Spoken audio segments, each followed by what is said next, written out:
想象一下，我们的宇宙就像一个巨大无比的宝盒，里面装满了数不清的星系，每个星系又像一个小小的宝石盒，装着亿万颗闪闪发光的恒星。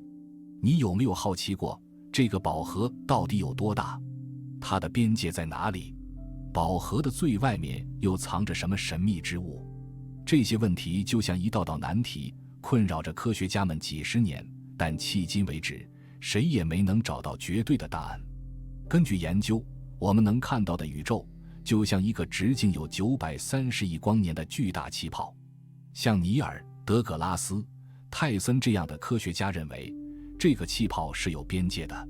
但英国的数学物理大师、诺贝尔奖得主罗杰·彭罗斯却不这么看。他觉得宇宙不仅从时间角度上来看是无始无终的，而且从空间角度上来看是无边无际的、无穷无尽的。Here's what we know. This is the entire universe in one slide. Quantum fluctuations,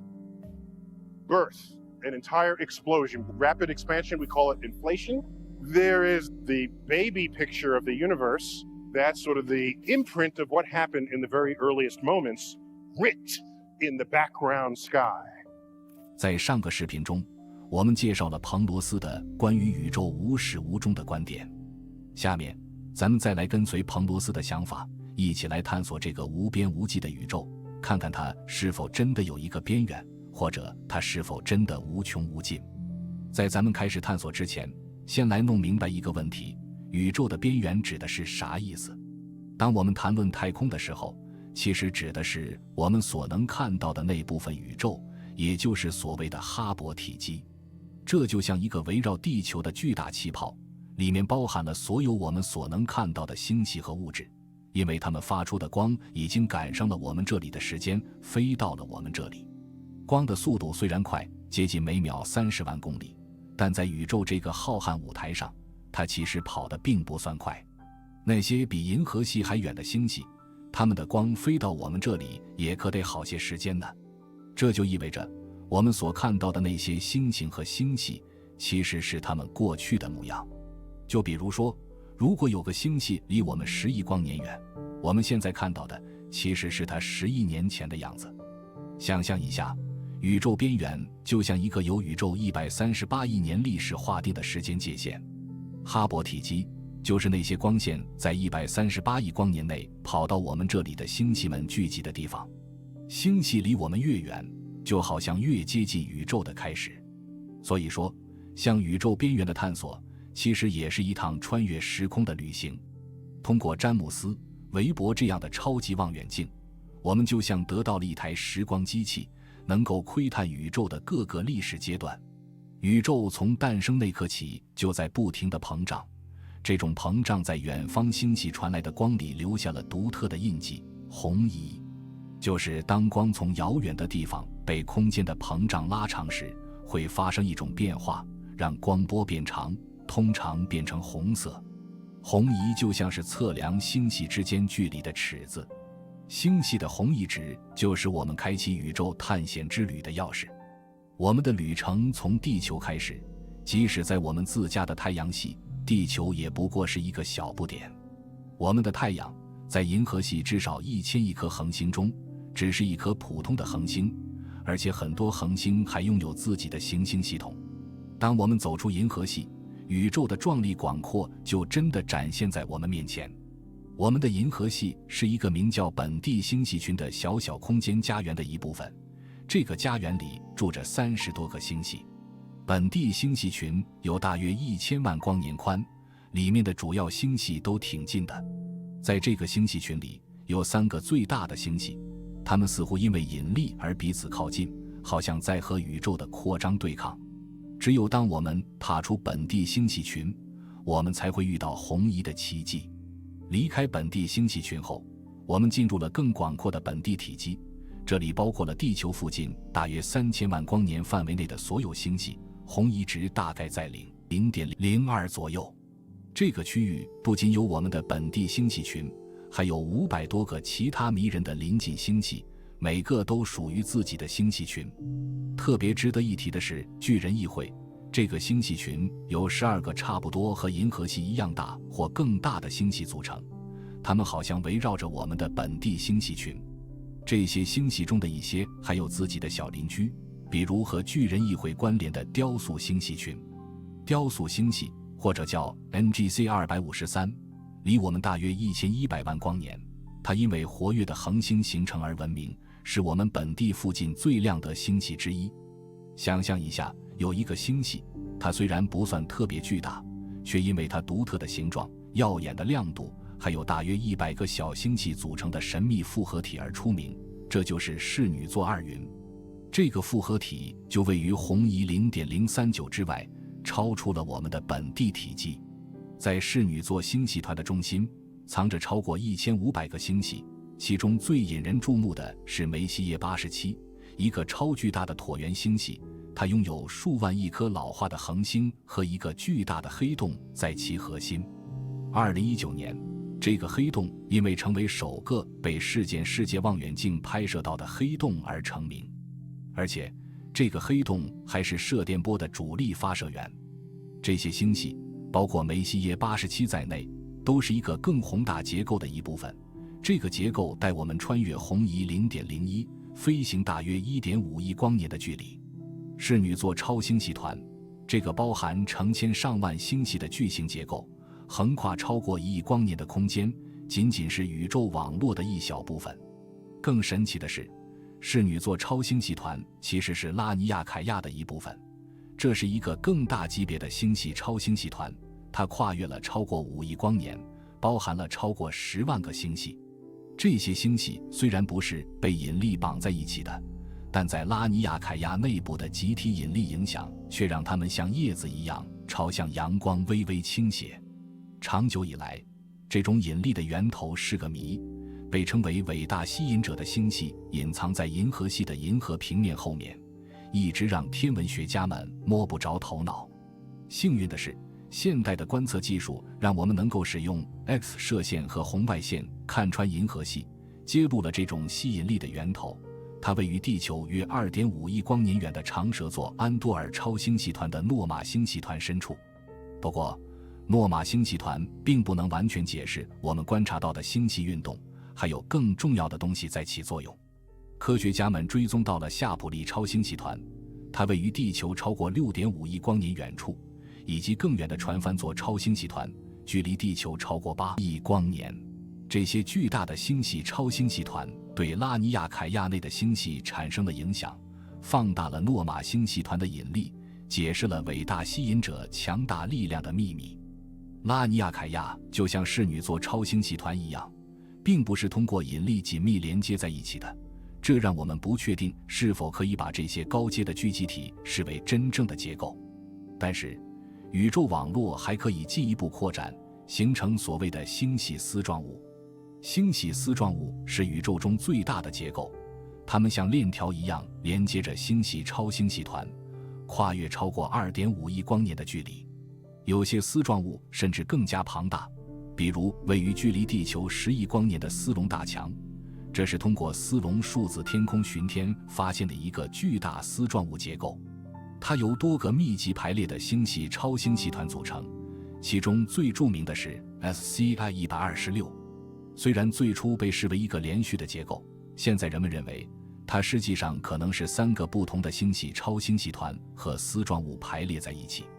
不过，斯隆大墙在其2003年发现后的大约10年时间里，一直保持着已知最大宇宙结构的头衔。越过这些神奇的结构，当我们穿越到红移 0.1 的界限，大约 1.38 亿光年远时，我们开始观察到年轻宇宙的特征。数十亿年前，像银河系和 M31 这样的星系由于与邻近星系的碰撞而发生了显著的变化，导致恒星和气体的融合。这些融合过程引发了恒星形成的热潮，受到这些星系遭遇所带来的潮汐影响，星系中的气体被激发，形成了新的恒星。想象一下，当大量的气体聚集在一个星系的中心，特别是围绕着那里的黑洞时，就像点燃了一场炫目的电磁烟火秀。当星系中心的黑洞开始和这些气体跳起舞蹈时，它就变成了一个光芒四射的星系核，发射出大量的辐射能量，让星系在各种电磁波长上都亮晶晶的。比如说射电星系，它们就是在像 M87 这样的椭圆星系中发现的活跃星系核。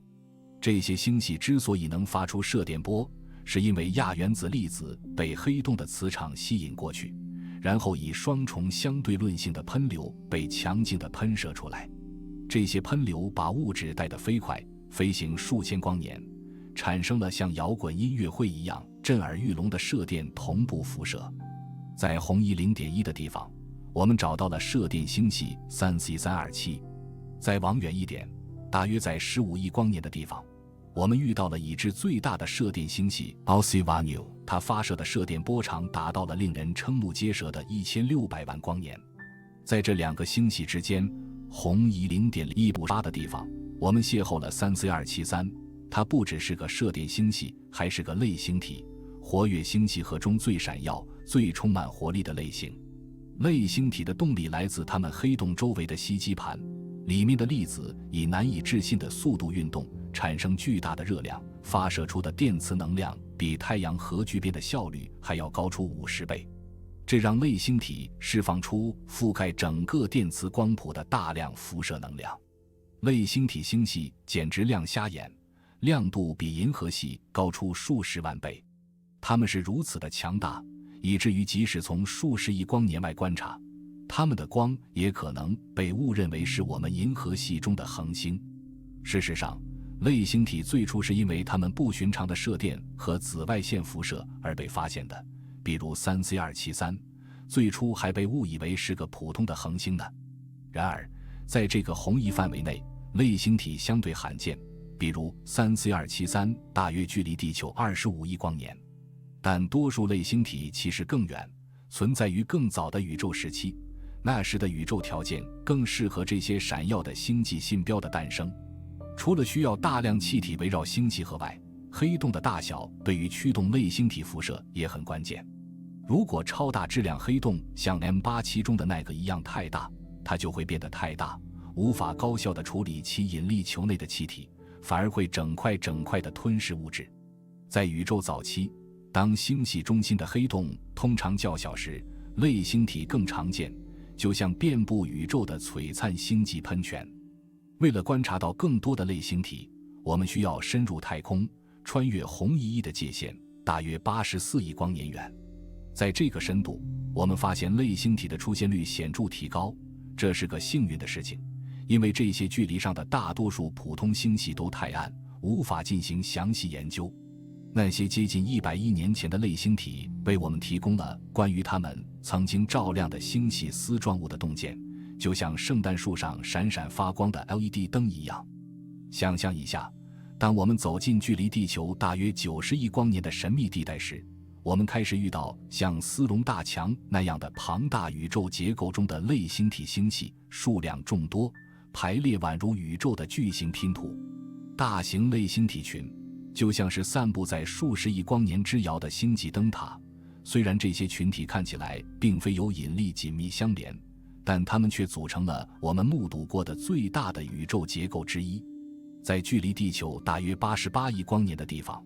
我们碰到了一个创纪录的类星体群 U1.11， 它由38个类星体星系组成，它们分布在一片大约22亿光年宽的宇宙空间中。稍微远一些，红移 1.28 的地方，我们找到了克洛维斯坎普萨诺大型类星体群 CCLQG， 又一个由34个类星体星系组成的群体，它们跨越了超过20亿光年的距离。最后，在差不多的距离处，红移 12.5， 我们遇到了这些群体中最大的一个巨型类星体群，它汇集了73个类星体星系，横跨了超过40亿光年。虽然这些群组可能不完全代表真实的结构，有可能是随机排列的结果，但科学家们依然将它们视为已知最大的宇宙结构之一。然而，2013年发现了一个比斯隆大墙还要巨大的结构，并不是由类星体群组成的，而是与伽马射线爆发有关的结构。伽马射线爆发是一种极其强大的电磁爆炸，它在短短几秒钟内就释放了相当于太阳整个寿命中释放能量的总和。这些伽马射线爆发与类星体和射电星系不同，它们通常不是活跃星系核的产物，它们通常来源于剧烈的超新星爆炸或两颗中子星碰撞形成黑洞的事件。在这两种情况下，都会释放出大量的伽马辐射，随后在更长的波长中产生更持久的余晖，让我们能够追踪并定位它们。在类星体群远远之外，红移 1.6 处，科学家们发现了一个看起来由散布在令人难以置信的110光年范围内的伽马射线爆发组成的团簇。这个结构被称为大力士北冕座大墙，被视为是最大的宇宙结构，尽管它可能不是由某个底层的超级丝状物形成的。像类星体一样，伽马射线爆发是星系的固有特性，它们可能并不直接与更大规模的丝状物演化有关。不过，要真正理解110光年的距离，确实是一个难以置信的挑战。这个距离让我们整个存在显得渺小，让我们在浩瀚宇宙中的地球经历显得微不足道。大力士北冕座大墙带我们一路走到红移2，距离地球令人震惊的112亿光年。这次旅行带我们回到了宇宙早期一个充满活力的时期——宇宙5高潮。在这个时期，年轻宇宙中的恒星形成率达到了顶峰，大约发生在大爆炸后的25亿年。在这个时代，宇宙被无数的气体和繁忙的恒星工厂、年轻的星系装点着，每个星系每年创造出相当于太阳质量的3000到4000倍的新恒星，与我们更大的银河系每年仅产生10个太阳质量的恒星形成相比，形成了鲜明的对比。It takes many billions of years to create a galaxy, like the Milky Way galaxy, with 100 billion stars, many billions of years old. But the James Webb Telescope has identified 6 galaxies that exist half a billion years after the Big Bang, that are up to 10 times bigger than the Milky Way galaxy. 想象一下，在早期的宇宙里，有些星系就像被点亮的霓虹灯一样，它们被电离的电磁辐射照亮，而那些闪亮的类星体星系在这一红移范围内扮演着重要的角色。但在这些遥远的距离上，有时我们会遇到一些特别的家伙，它们被前景气体的帷幕遮住了光芒。在天文学中，有个术语叫热狗，它其实是指那些被热尘埃遮盖的星系。这些家伙本质上是来自早期宇宙的亮闪闪的类星体星系，被周围更密集的气体帷幕包围着。2010年 NASA 的 WASP 望远镜在红移2到4之间发现了1000多个这样的热狗。当我们接近大约130亿光年的令人啧舌的距离，位于红移3的地方，处理来自这些遥远物体的光辐射就变得越来越棘手了。这是因为在这个距离上，一些红移模型表明星系的后退速度开始超过光速了。就像我们之前提到的，宇宙的扩张让星系之间的距离越来越大，最终宇宙的扩张速度在2点之间似乎超过了光速。但别担心，这并不违反物理定律，因为实际上没有东西真的在以光速移动。然而，在120亿光年的标记之外，物体离我们远去的速度如此之快，以至于它们的辐射变得非常微弱和红移。这些物体好像被时间冻结了，因为它们的光锥被宇宙膨胀的力量压倒了。过去，人们认为超出这个距离的红移带大多超出了我们的探测范围。不过，随着下一代电磁观测设备的发展，尤其是红外技术的进步，我们开始能够看到这个古老时代的微弱光线。比如说，詹姆斯·韦伯望远镜就是专门设计用来研究那些原始星系的。天文学家对这些星系感兴趣的主要原因之一是，它们可能富含第3代恒星及宇宙中的第1代恒星，这些恒星直接诞生于大爆炸后的气体残余。当这些最初的恒星在宇宙黎明时期点亮时，它们触发了宇宙历史中的一个关键阶段，被称为在电离时代。这个时代代表了早期宇宙气体动力学的2个重要转变之一。大爆炸之后产生的等离子体逐渐演变成了第1代中性氢和氦气体。随着这些气体孕育出第3代恒星，它们辐射的恒星光线开始逆转这个过程。这些恒星的紫外线辐射剥离了气体中的电子，使其再次电离。这个过程持续了大约1.5亿年，大约在红移6时结束，标志着在电离时代的结束。那时，大多数原本中性的气体再次变成了带电的等离子体。我们为什么会有大爆炸？是什么引发的呢？大爆炸之前，是否还有其他宇宙或多元宇宙的存在？这些都是研究这个时代的天文学家们正在探索的关键问题。为了解答这些问题，天文学家们一直在寻找那些出现在宇宙黎明之后的最遥远和最古老的星系。近年来，天文学家们的辛勤工作让我们能够窥见宇宙深处足足超过130亿光年的神秘天体。想象一下，在大熊座深处，红移高达 11.1 的地方，我们遇到了 GNZ11， 这可是我们所知道的最古老、最遥远的星系之一。这个星系就像一团气体和古老恒星组成的微弱光斑，据说它形成的时间仅仅是在大爆炸后的 4.2 亿年。考虑到恒星可能在那之前的一半时间都不存在，这简直是个超速发展。一直到2022年 GNZ11 都是我们发现的最远星系的记录保持者，直到东京大学的天文学家们发现了一个更遥远，因此更早期的星系 HD1。 这个星系被估计存在于令人吃惊的红移 13.27 处，这意味着它在宇宙诞生后仅 3.3 亿年就已经形成了。这个难以置信的距离还有待詹姆斯·韦伯望远镜的进一步确认。顺便说一句，韦伯望远镜还偶然探测到了超远程星系 GAC13。虽然 HD1 没有那么遥远，但这个创世纪星系仍然位于红移13的范围内，距离地球惊人的135亿光年。这种宇宙距离的巨大难以理解，但当我们考虑到空间的无情扩张时，一切变得更加令人难以置信。这3个星系在距离我们135亿光年时发射出它们的光。今天，它们的位置已经被推得更远，超过了地球330亿光年的距离。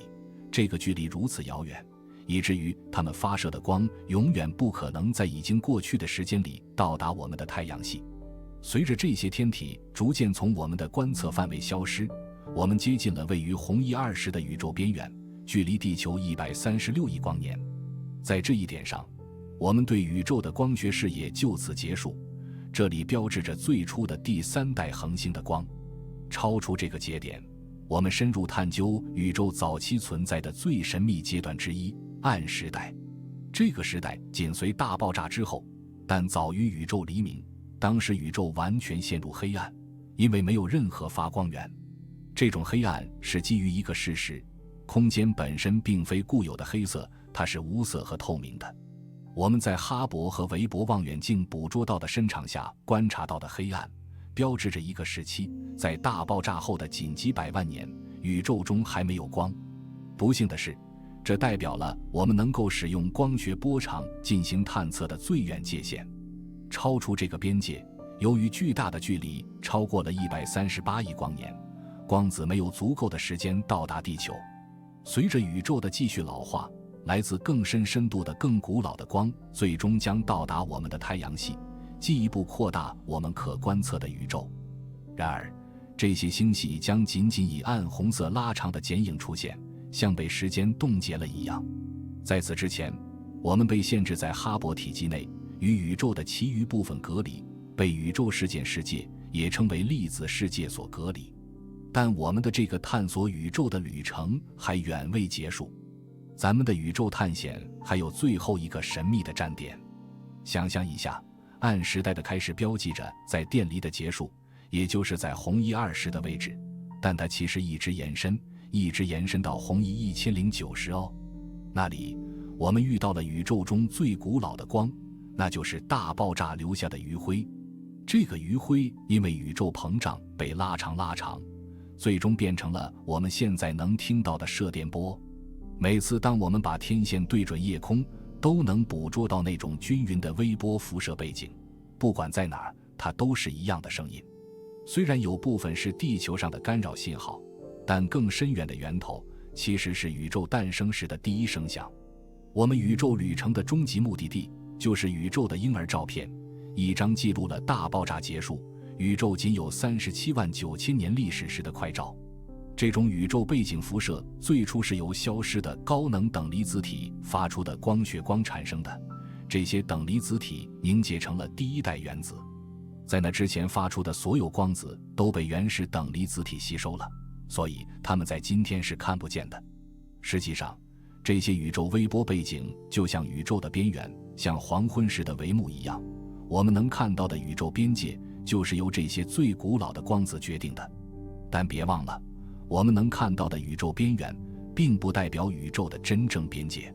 大部分科学家都认为，在我们的视野之外，在所谓的宇宙世界后面，肯定还藏着更多的奥秘呢。感谢你观看这个视频。